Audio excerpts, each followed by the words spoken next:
مجاہد بھی ہیں، مجاہد میرے مصطفیٰ کی ختم نبوت کے ہیں، اور مجاہدوں سے مخاطب ہوں اور آواز کی مطالبہ ہے۔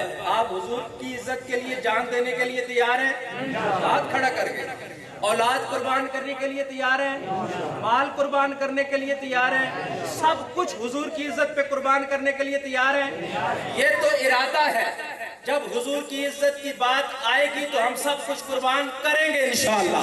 یہ ایمان ہے اور ایمان کامل ہے انشاءاللہ، اور یہ تو ارادہ تھا۔ اب جو مطالبہ ہے اس کو ذرا بھی ابھی کو دہرائیے گا۔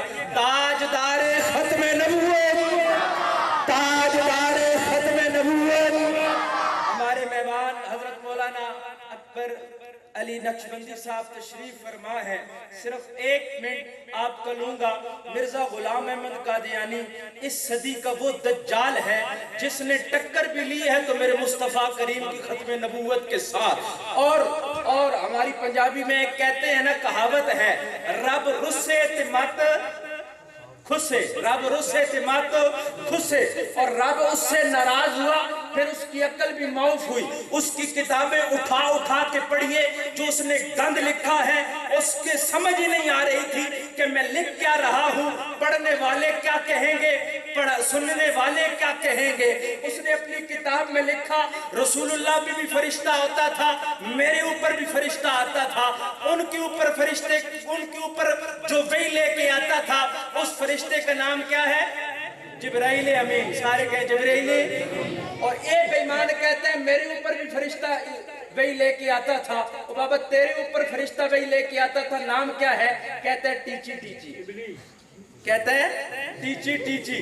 لوگوں نے پوچھا یہ ٹیچی ٹیچی کیا ہے؟ وہ کہتے ہیں ٹیچ کر کے آتا ہے، ٹیچ کر کے چلا جاتا ہے، احکامات لے کے آتا ہے، دے کے فوراً چلا جاتا ہے۔ اب آگے لکھتا ہے، یہ اس کی کتاب میں گند موجود ہے۔ ایسے آدمی کو انسان ماننے کے لیے کوئی تیار نہیں، لوگ اس کو نبی مان کے بیٹھے ہوئے ہیں۔ آپ اندازہ لگائیں، لوگوں نے پوچھا یہ کیا ہے؟ کہنے لگا میں ایک دفعہ سویا ہوا تھا اپنے گھر میں، فرشتہ آیا مجھے وحی دینے کے لیے، میں سویا ہوا تو اس نے مجھے جگایا، او بابا اٹھ میں تجھے کچھ دینے کے لیے آیا ہوں۔ میں نے اٹھ کے دیکھا فرشتہ کروٹ بدل کے لیٹ گیا، اس نے دوبارہ اٹھایا، اٹھ میں تجھے وحی دینے کے لیے آیا ہوں، میں دوبارہ کروٹ بدل کے سو گیا، تیسری دفعہ میری چپل پڑی تھی اٹھا کے مجھے مارنے لگا۔ یہ اس کا حال ہے، یہ اس کا حال ہے۔ اور آخری بات امیر شریعت دولہ شاہ بخاری کو سنا کر اجازت چاہوں گا۔ رب رسے تمت خسے، حضور کے معجزات کے ساتھ آ کے ٹکر لی، کہنے لگا میرا بھی معجزہ ہے۔ تیرا معجزہ کیسے؟ سپیکر سے ہٹ کے آپ کی توجہ کہتا ہوں، کہنے لگا میرا بھی معجزہ ہے، میں نہ مرد تھا لیکن اللہ نے پھر بھی مجھے بیٹا دیا، میں نہ مرتا پھر بھی اللہ نے مجھے بیٹا دیا۔ اب اندازہ لگائیں، یہ اپنی کتاب میں یہ آن دا ریکارڈ موجود ہے کہ لوگوں نے پوچھا یہ کیسا معجزہ۔ امیر شریعت سید طالع شاہ بخاری فرمانے لگے ایک تقریر میں، اس کی کتاب کا حوالہ دیتے ہوئے کہتے ہیں کہ یہ میرا معجزہ ہے کہ میں نہ مرد تھا لیکن پھر بھی مجھے میرے گھر میں بیٹا ہوا۔ امیر شریعت کہنے لگے یہ تیرا معجزہ نہیں ہے، تیری ماں کی کرامت ہے۔ سمجھ آئیے بات؟ اس لیے رب رسے تمت خود سے، اللہ ہمیں حضور کی ختم نبوت پہ پکا ایمان لانے کی توفیق عطا فرمائے، اور اسی پہ اللہ ہمیں موت نصیب فرمائے۔ تاجدار ختم نبوت۔ آئیے اب میں اور آپ بیان سماعت کرتے ہیں۔ الحمدللہ کربلا کا شاہ حسین، زور سے عقیدہ ہے، ہم نہ ہائے کرتے ہیں نہ ہو کرتے ہیں، ہم واہ کرتے ہیں۔ کربلا کا شاہ حسین، زور سے کربلا کا شاہ حسین۔ حضرت حافظ شعیب عباس کھچی صاحب تشریف لا چکے ہیں، بلا تاخیر ان کو کلام کی دعوت دینے لگا ہوں۔ کربلا کا شاہ حسین، آل سنت کا عقیدہ حسین ہمارے ایمان کا جز ہے، حسین ہماری آنکھوں کا نور ہے، حسین ہمارے دل کا سرور ہے۔ ہمارا عقیدہ اور نظریہ کیا ہے؟ ہم حسین کے بارے میں عقیدہ اور نظریہ کیا رکھتے ہیں؟ دل برا بھی حسین ہے، غم عاشقاں بھی حسین ہے، صف برزبی بھی حسین ہے، سر آسماں بھی حسین ہے۔ جہاں فیصلے ہو ضمیر کے، کسی آدمی کے خمیر کے، وہاں لاکھ ابن زیاد ہو، وہاں ایک جابی حسین ہے۔ سنو وقت کے یزیدیو، سنو شمر کے قصیدیو، جو یزید ہے اسے ڈھونڈ لو، میرا صاحبہ بھی حسین ہے، میرا صاحبہ بھی حسین ہے، کربلا کا شاہ حسین۔ کہ گلے کیوں نہیں آواز نکل رہی؟ کھانا کھادا کہ نہیں کھادا؟ کھادا، پھر کھانا ہے، دوبارہ پھر کھانا انشاءاللہ۔ کربلا کا شاہ حسین۔ آپ جس کے مقابلے میں کھڑے ہیں نا، وہاں جھوٹ ہی جھوٹ ہے، میں دعوے کے ساتھ کہہ رہا ہوں۔ وہ جتنا بڑا جھوٹا ہوگا اس کو اتنی بڑی داد ملے گی۔ اللہ کی عزت کی قسم، یہ جگہ بھی پاک، قرآن بھی پاک، بولنے والی زبان سے نکلنے والی بات بھی پاک ہے، سچ ہی سچ ہے، جھوٹ کی امیزش بھی نہیں ہے۔ پھر سچا دین، سچا مذہب ہے، کیوں نہیں بولتے ہو کربلا کا شاہ حسین؟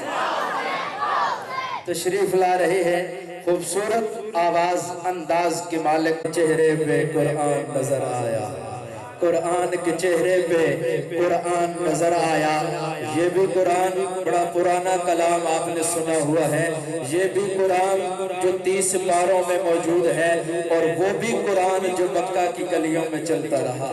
ہمارا عقیدہ نظریہ یہ ہے، یہ بھی اعلیٰ ہے، وہ بھی اعلیٰ ہے، یہ بھی سچا ہے، وہ بھی سچا ہے، یہ بھی سچا ہے، وہ بھی سچا ہے، یہ بھی حق ہے، وہ بھی حق ہے، یہ بھی لا ریب ہے، وہ بھی لا ریب ہے، یہ بھی بے عیب ہے، وہ بھی بے عیب ہے، اس میں بھی پاک پن ہے، اس میں بھی پاک پن ہے، اس میں بھی رانائیاں ہیں، اس میں بھی رانائیاں ہے۔ یہ بھی حسین ہے جو 30 پاروں والا ہے، وہ بھی حسین ہے جو وسوہا کے چہرے والا ہے، وہ بھی حسین ہے جو وسوہا کے چہرے والا ہے۔ فرق کیا ہے دونوں میں؟ فرق کیا ہے دونوں میں؟ فرق یہ ہے، یہ قرآن باز، وہ قرآن وائز، یہ قرآن تفسیر، وہ قرآن تشریح، یہ قرآن متن، وہ قرآن تفسیر، یہ قرآن خاموش، وہ قرآن بولتا ہوا، یہ قرآن کتابوں کا سردار، وہ قرآن نبیوں کا سردار، یہ قرآن سینوں میں اترنے والا، وہ قرآن روحوں میں اترنے والا۔ جو اسے پڑھے وہ قاری بنے، جو اسے پڑھے وہ صحابی بنے، جو اسے پڑھے وہ قاری بنے، جو اسے پڑھے وہ۔ میرے مصطفیٰ کو جس نے ایمان کی حالت میں دیکھا وہ کون بنا؟